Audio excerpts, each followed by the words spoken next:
ओम शांति। प्यारे मीठे भाइयों बहनों, गुड मॉर्निंग। आज सबको दुर्गा पूजा की बहुत बहुत बधाई हो, मुबारक हो। किस बात की मुबारक? दुर्गा जी से शक्ति प्राप्त करने की मुबारक। जय माता। जय माता दी। तो कल की मुरली से दो शब्द क्या थे, उसको याद करेंगे हम लोग और उस पर मनन चिंतन भी करेंगे और सम्मान भी लेंगे। ठीक है, आज की मुरली से भी दो शब्द हैं मिलेंगे, उसका भी हम लोग होमवर्क बनाएंगे। आज कौन सा कहानी करना है? मेरा ये है सारा होमवर्क। आज की मुरली से, संतान का सुख। कल की मुरली से था पूज्य और पुजारी, है ना। तो भगवान आते हैं, हमको ऐसा कर्म सिखलाते हैं जिससे हम सब आत्माएं क्या बन जाते हैं? पूज्य बन जाते हैं। महिषासुर पर विजय प्राप्त की ना दुर्गा जी, तो पूज्य बन गई। दुर्गा जी का पूजा हो रहा है ना सब पंडाल में। महिषासुर को मारते हुए उनका फोटो मूर्ति बन रहा है ना, तो महिषासुर कौन है उसको समझ लेना है। तो बाबा कहते हैं लड़ाई झगड़ा करेंगे, काम क्रोध लोभ मोह अहंकार रूपी महिषासुर है, उस पर हमको क्या करना है? विजय प्राप्त करना है। ठीक है, लड़ाई झगड़ा नहीं करना है। लड़ाई झगड़ा करेंगे तो क्या बन जाएंगे? असुर बन जाएंगे। तो इसी बात को हम लोग को समझना है, मॉरल वैल्यूज़ को अपने अंदर धारण करना है। ठीक है, कल बाबा बोले थे कि तीसरा नेत्र बाबा हम बच्चों की खोलता है ना। शेरनी शक्तियाँ हो, निडर हो। तुम सब कौन हो? इसीलिए गीत गाए ना, शेर पे सवार हो के आजा शेरावा लिए, शेरावा लिए, है ना गीत। तो बाबा कहते हैं भगवान आते हैं हम बच्चों को देवान से छुड़ाने, पुरानी दुनिया से नई दुनिया में ले जाने, याद की यात्रा सिखलाने और खुशी का चार्ट हम लोग को रखना है। ठीक है, और आज की मुरली में बाबा ने क्या कहा है? आज की मुरली में बाबा कहते हैं बच्चे पवित्र बनो, पवित्रता को धारण करो, है ना। तो सुबह सुबह हम लोग कहाँ गए थे? शक्ति मंदिर। यहाँ शक्ति मंदिर है, वहाँ पे प्रदर्शनी लगी थी, सेवा हुआ। बाबा हम बच्चों से सेवा लिए, सेवा कराए, है ना। सुबह सुबह भीड़ रहता, बहुत लंबी लाइन रहती है भक्तों की। तो वहाँ पे सबको बाबा का परिचय मिला ना, सबको शांति का संदेश भी मिला और सबको शक्ति प्राप्त करने का तरीका भी मिला। शक्ति हमें चाहिए। अच्छा, हम लोग को लाइफ में शक्ति की ज़रूरत क्यों है?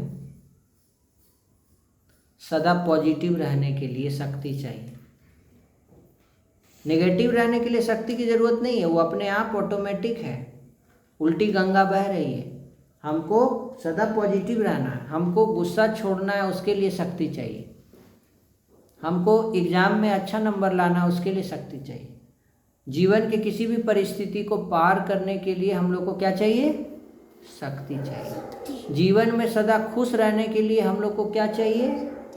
शक्ति चाहिए। और किस लिए शक्ति चाहिए? है ना, जीवन में कुछ बनना चाहते हैं तो शक्ति चाहिए। विकारों पर विजय, महिषासुर पर विजय प्राप्त करने के लिए शक्ति चाहिए।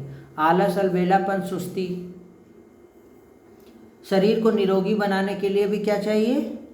शक्ति। अब कैसे शरीर को निरोगी? मतलब कोई आत्मा चाहती है कि हम स्वस्थ रहें, लेकिन काम वैसा करती है जिससे वो क्या बनते जा रहे हैं? अस्वस्थ।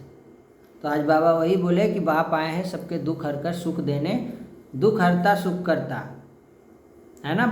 बाबा किसी को दुख देते हैं तो हम लोग को किसी को दुख देना चाहिए, लेकिन लड़ाई करते हैं तो क्या होता है? सामने वाला को दुखी कर देते हैं हम लोग लड़ाई झगड़ा करके।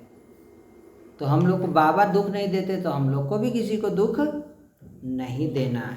ये मुरली का मेन पॉइंट्स है। दो शब्द यही लेंगे आज की मुरली से, दो शब्द नोट करेंगे, वो है दुख हरता और सुख करता।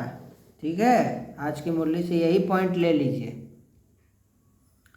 बाबा कहते हैं ऊंच पद पाना है तो उसके बच्चों की निशानी ये होगी जो सदा श्रीमत पर चलेंगे, कभी हट नहीं करेंगे, है ना, पढ़ाई अच्छे से पढ़ेंगे, है ना। अपने पैर पर कुल्हाड़ी नहीं मारेंगे एब्सेंट करके, अपने को कभी घाटा नहीं, सर्व के सबके प्रति रहम दिन और कल्याणकारी बनेंगे। उनको सर्विस का बहुत शौक होगा, मतलब वो सबको बताएंगे और कोई भी तुच्छ काम नहीं करेंगे। लड़ाई झगड़ा। बहुत सुंदर गीत बजा तूने रात गवाई सो के, दिन गवाया खाई के। अब समय बीता जाए रे, इसीलिए अब समय को पकड़। संगम बाबा कहते बच्चे बहुत सिंपल रहना है, ज़्यादा पैसा बर्बाद, पैसा अगर है तो उसको कहाँ सफल करो, दान करो, सेवा करो, ताकि अगले जन्म में उसका अच्छा फल मिले। हम लोगों को अभी अपने हाथ में लौ नहीं उठाना है, श्रीमत पर चलना है, ठीक है। बाबा जो कहते हैं उसमें हाँ जी, लड़ना झगड़ना नहीं है। बाबा कहते हैं बच्चे सबको बाप का पैगाम देना है। बाबा कहते हैं पैगाम यही है कि मुझे याद करो तो विकर्म विनाश हो और तुम पावन बनो, बस सिंपल सा पैगाम है। और बाबा ने वरदान संतुष्टता का दिया कि सदा संतुष्ट मणि भव। संतुष्टता की विशेषता द्वारा सेवा में सफलता मुहूर्त बनने वाले संतुष्ट मणि भव। और बाबा ने स्लोगन भी दिया कि बच्चे विघ्न तो आएंगे, लेकिन विघ्नों रूपी पत्थर को तोड़ने में समय ना गंवाकर उसे हाई जंप देकर पार करो। बाबा साथ है ना, बाबा शक्तिशाली है ना, तो बाबा जब सदा साथ हैं तो बाबा मदद जरूर करेंगे। बाबा करण करावन हार है, हम लोग निमित्त हैं। कहने का मतलब भी यही होता है कि निमित्तपन। तो आज के मुरली से हम लोग यही समझेंगे।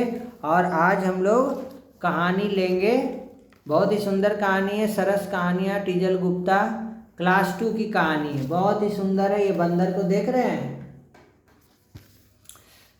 बहुत सुंदर सीख मिलेगा इस आलसी बंदर। देखिए क्या है। चंदन वन में चींटियों का एक परिवार रहता था। परिवार के सभी सदस्य मेहनती थे। वे सुबह होते ही काम पर चले जाते। वन के आसपास वे खूब मेहनत करते और दिन ढलने से पहले घर वापस लौट आते थे। देखो, एक बार बंदरों का एक परिवार चंदन वन में आया। कौन सा वन में? चंदन वन में। परिवार के मुखिया को वन बहुत सुंदर लगा। वन में आम और अमरूद के पेड़ देखकर बहुत खुश हो गया। कौन कौन सा पेड़ था? आम और अमरूद का। उसने सोचा कि यहाँ खाने पीने का काफ़ी चीज़ें हैं, इसीलिए परिवार के साथ यहीं रहना चाहिए। बंदरों को परिवार चंदन वन में रहने लगा। परिवार का मुखिया आलसी था, वह कोई काम नहीं करता था। जब उसके बच्चे भोजन के लिए शोर मचाते तो वह उनसे कहता कि पेड़ पर चढ़ो, जो फल पसंद आए तोड़कर खा लो, लेकिन मेरा पीछा छोड़ो। क्या बोलता?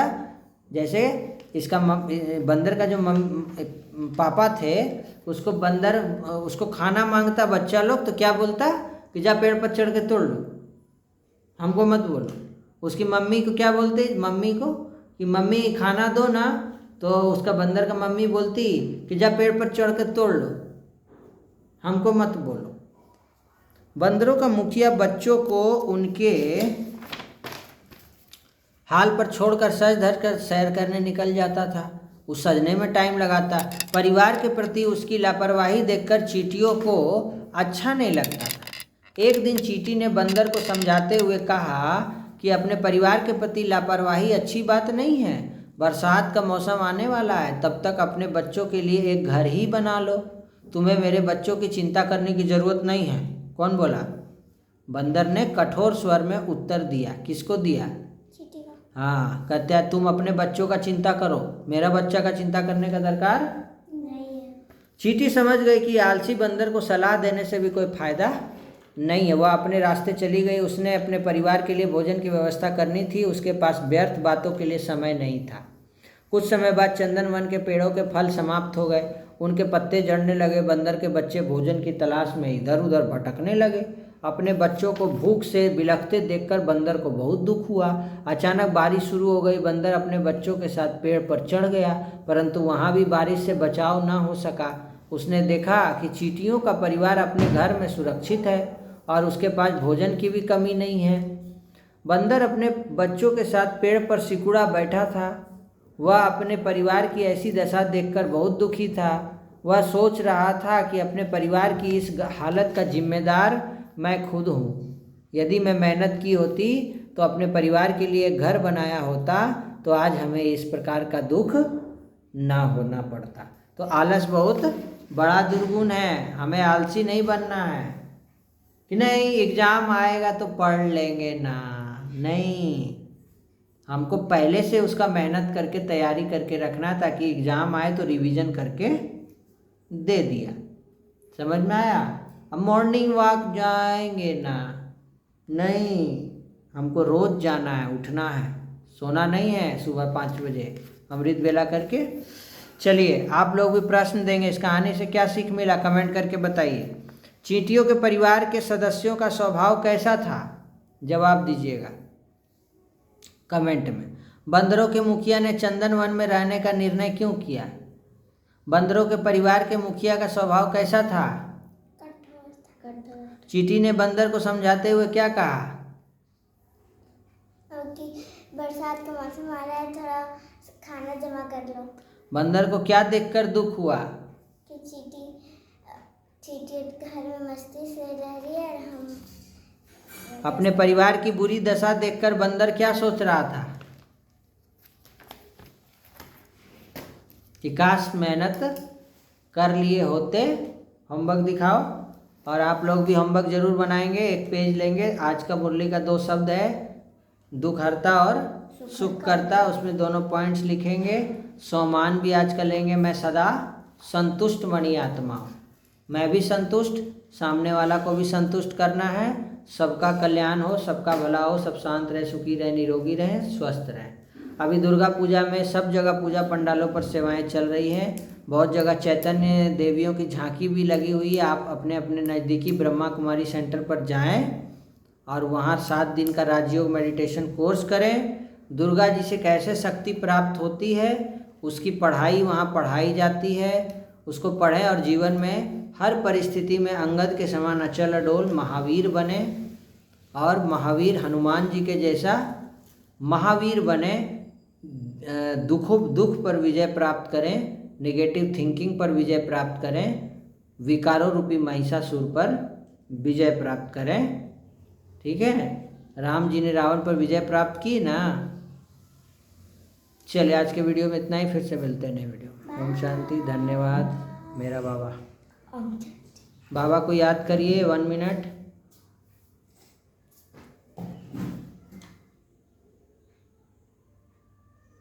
हम सब आत्मा भगवान के बच्चे हैं और बहुत अच्छे हैं, सबका कल्याण हो बाबा। ओम शांति।